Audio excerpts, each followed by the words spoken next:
안녕하세요. 중국 고전의 명작 손자병법 그 9번째 이야기입니다. 지금부터 핏바람이 몰아치던 혼란의 시대 중국 춘추 시대로 함께 떠나보겠습니다. 이 이야기는요. 복수심에 불타는 한 남자 오자서 그리고 왕위를 노리는 또 다른 남자 희광공자 바로 이 두 사람이 당시 오나라의 왕이었던 요를 상대로 아주 은밀한 동맹을 맺으면서 시작됩니다. 오자서는 자신의 복수를 위해서 또 희광공자는 왕자를 차지하기 위해서 손을 잡은 거죠. 오자서는 자기 모든 걸 걸고 공자를 돕겠다 이렇게 맹세하면서 거사를 위한 아주 치밀한 계획을 제안합니다. 여기서 오자서가 말하는 가장 간편한 방도, 이게 대체 뭘까요? 그건 바로 자객을 써서 왕을 직접 제거하는 것. 한마디로 암살이었습니다. 손자병법의 가르침처럼 최소의 희생으로 최대의 효과를 거둘 수 있는 가장 빠르고 확실한 방법이었던 셈이죠. 사실 희광공자도 같은 생각을 하고 있었어요. 그런데 이 어마어마한 임무를 맡길 만한 사람을 찾지 못해서 고민하고 있었죠. 바로 그때 오자서의 머릿속에 딱 한 사람이 떠오릅니다. 오자서가 추천한 인물은 바로 전제였습니다. 그는 의리가 아주 두텁고 지혜롭기까지 해서 이 위험천만한 임무를 충분히 해낼 수 있는 사람이라고 오자서는 확신했어요. 희광공자와 오자서는 직접 전제를 찾아가서 이 거사를 제안합니다. 목숨이 왔다 갔다 하는 그런 임무였지만 전제는 조금도 두려워하는 기색 없이 이렇게 말하죠. 죽음 같은 것은 두려운 줄을 모르는 놈이 옵니다. 라고요. 근데 전제는 그냥 용맹하기만 한 사람이 아니었어요. 그는 손자병법의 핵심, 바로 적을 알고 나를 아는 것을 정확히 꿰뚫어 보고 있었죠. 요왕을 지키는 세 명의 강력한 호위무사. 그러니까 그의 날개들을 먼저 제거하지 않으면 암살은 불가능하다고 딱 짚어냅니다. 정말 뛰어난 전략가의 면모를 보여주는 부분이죠. 전제의 분석을 듣자마자 오자서는 즉시 요왕의 날개를 꺾어버릴 계책을 내놓습니다. 마침 혼란스러운 초나라를 핑계로 전쟁을 일으키자고 건의하고요. 왕의 아들인 경기왕자와 최측근 장수들 그리고 현명한 숙부 개찰까지 전부 각기 다른 임무를 줘서 수도에서 멀리 떠나보내게 만든 겁니다. 적의 핵심 전력을 완전히 분산시키는 그야말로 완벽한 계책이었어요. 자, 모든 준비가 끝나고 이제 거사를 실행할 때가 왔는데 여기서 예상치 못한 변수가 생깁니다. 전제가 연로하신 어머니에 대한 효심 때문에 임무를 거절한 거예요. 늙은 어머니를 홀로 두고는 차마 죽을 수 없다면서 고개를 저었습니다. 희광공자와 오자서가 정말 실망하고 있을 때 이 모든 대화를 엿듣고 있던 전제의 늙은 어머니가 나타나서 아들을 꾸짖습니다.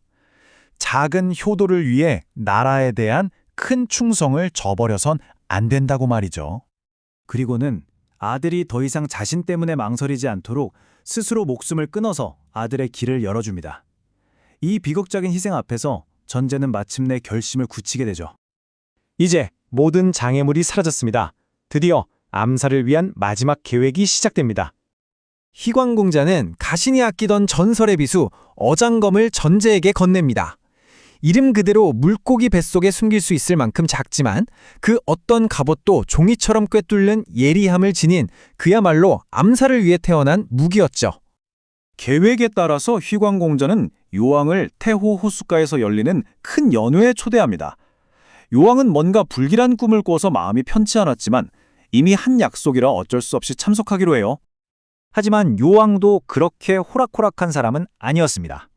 연회장은 수백 명의 병사들로 겹겹이 포위됐고 심지어 음식을 나르는 시종 한 명 한 명에게까지 무장한 병사들이 따라붙었죠. 그야말로 물샐 틈 없는 경비 태세였습니다. 이런 철통 같은 경비 속에서 전제는 과연 어떻게 왕에게 접근해서 임무를 완수할 수 있을까요?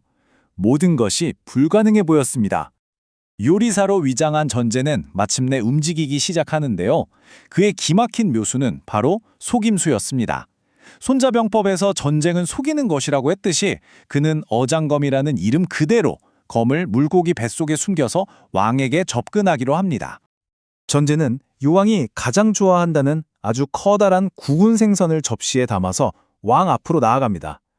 왕의 호위병들이 막아서자 전제는 이 요리를 직접 올리는 영광을 달라고 간청하죠.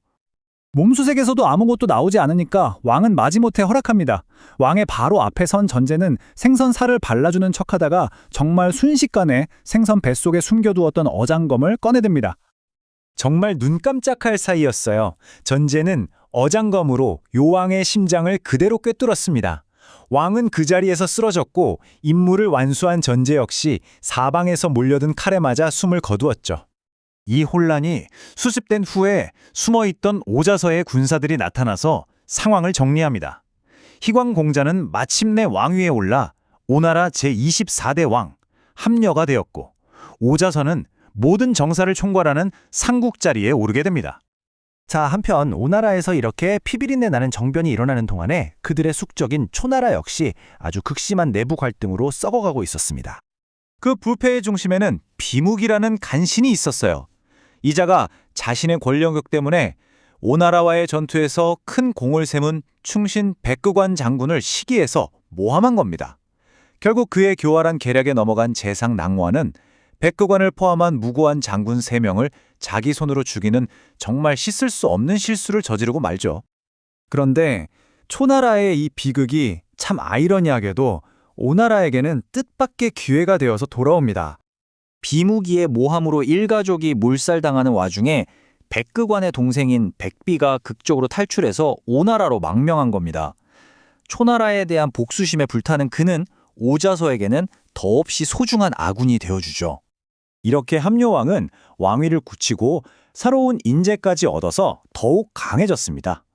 하지만 아직 마지막 위협이 남아있어요. 바로 아버지의 복수를 도리면서 위나라에 망명 중인 요왕의 아들, 경기왕자입니다. 과연 오자서와 함녀왕은 이 최후의 위협을 어떻게 제거하게 될까요? 이번 이야기는 여기까지입니다. 다음 편을 기대해 주세요.